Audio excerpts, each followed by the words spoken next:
ज्ञान हमेशा व्यक्ति को प्रसन्न रखता है और अज्ञानता व्यक्ति के दुखों का कारण बन जाती है। सही ज्ञान न होने के कारण उस लकड़हारे को भी बहुत दुख हुआ, लेकिन तब तक समय उसके हाथों से रेत की तरह फिसल चुका था। बुद्ध ने शिष्यों को एक लकड़हारे की कथा सुनाते हुए कहा, एक दिन एक राजा जंगल में आखेट के लिए गया तो वो मार्ग भूल गया। देर हो गई, भूख और प्यास से व्याकुल होने लगा। तभी देखा कि जंगल में एक लकड़हारा लकड़ियां काट रहा है। बहुत से पेड़ कट चुके थे, थोड़े ही बाकी थे। उन्हीं में से एक पेड़ की शाखाओं को नीचे गिरा रहा था। राजा ने उसके पास जाकर कहा, भाई, मैं बहुत भूखा हूँ, मुझे बहुत प्यास लगी है, तुम्हारे पास खाने को कुछ है? लकड़हारे ने कहा, है, आओ बैठो, दूर इधर एक बावड़ी है, मैं वहाँ से पानी लाता हूँ, तुम यह रोटी खाओ। और पोटली से निकालकर एक मोटी सी रोटी उसने राजा के सामने रख दी। थोड़ा सा साग भी था। राजा ने उसको भी खाया, लकड़हारे का लाया हुआ पानी पिया। शांत होकर कहा, मैं अमुक स्थान का राजा हूँ, मार्ग भूल गया हूँ। लकड़हारे ने मार्ग बतला दिया। राजा ने कहा, कष्ट के समय तुमने मेरी सहायता की है, यदि तुमको कभी आवश्यकता पड़े तो मेरे पास आ जाना, मैं तुम्हारी सहायता करूँगा। कुछ दिन व्यतीत हो गए। धीरे धीरे वन में सभी वृक्ष समाप्त हो गए। लकड़हारा लकड़ी काट कर इनके कोयले बनाकर बेचता रहा।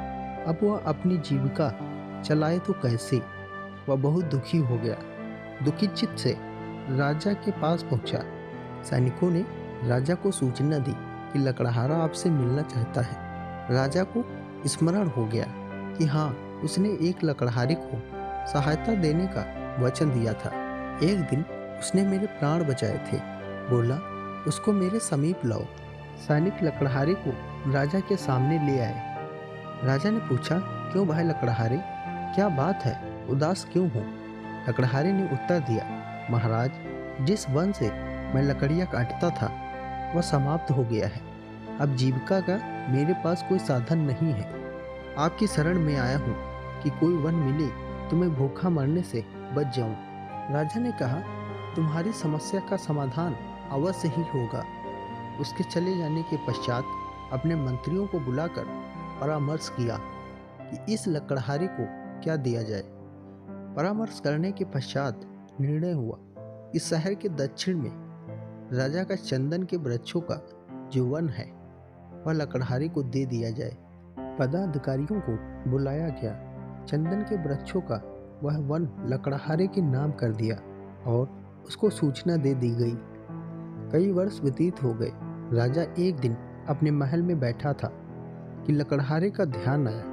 प्रसन्नता के साथ उसने सोचा, अब तो लकड़हारा बहुत धनी हो गया होगा, कई भवन तथा महल बनवा लिए होंगे, इसलिए चलकर उसे देखना चाहिए।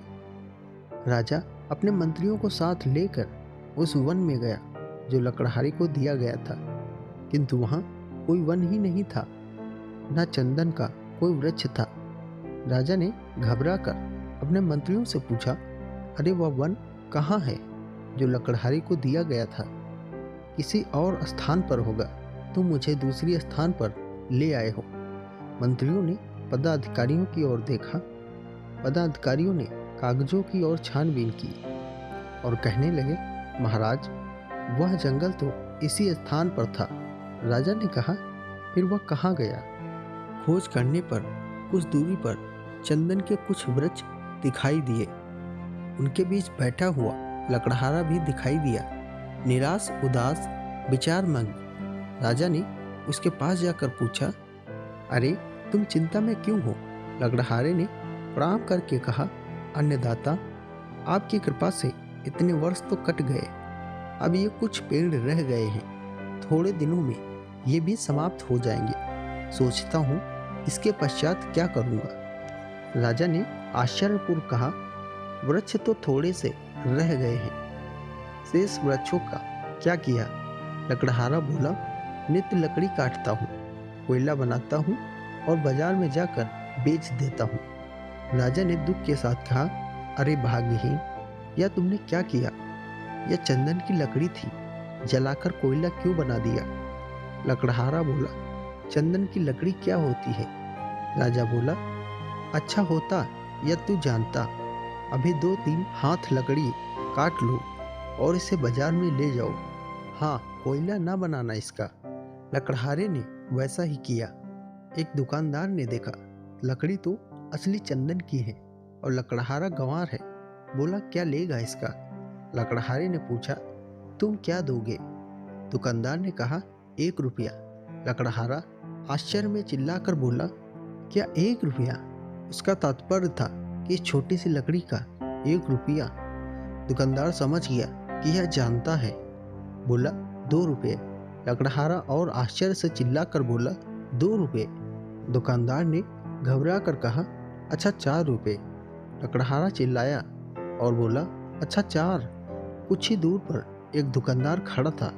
उसने देखा कि पहला दुकानदार एक मूल्यवान वस्तु को कौड़ी के भाव खरीद रहा है।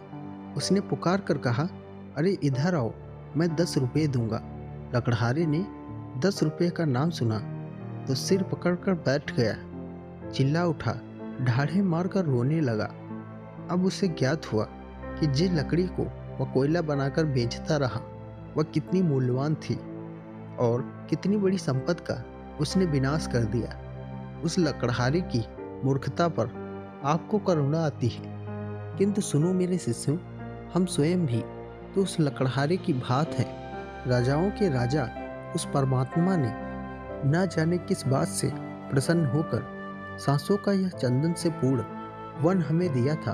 हमने कुतित वासनाओं घड़ा पाप की अग्नि से जलाकर इसे भस्मात कर दिया। कितने मूल्यवान है ये सांस, यह हमने समझा ही नहीं। सांसों का यह चंदन वृक्षों से परिपूर्ण, जिसे हमने काम, क्रोध, लोभ, मोह और अहंकार की आग में जलाकर कोयला बना दिया। परंतु जो होना था सो हो गया।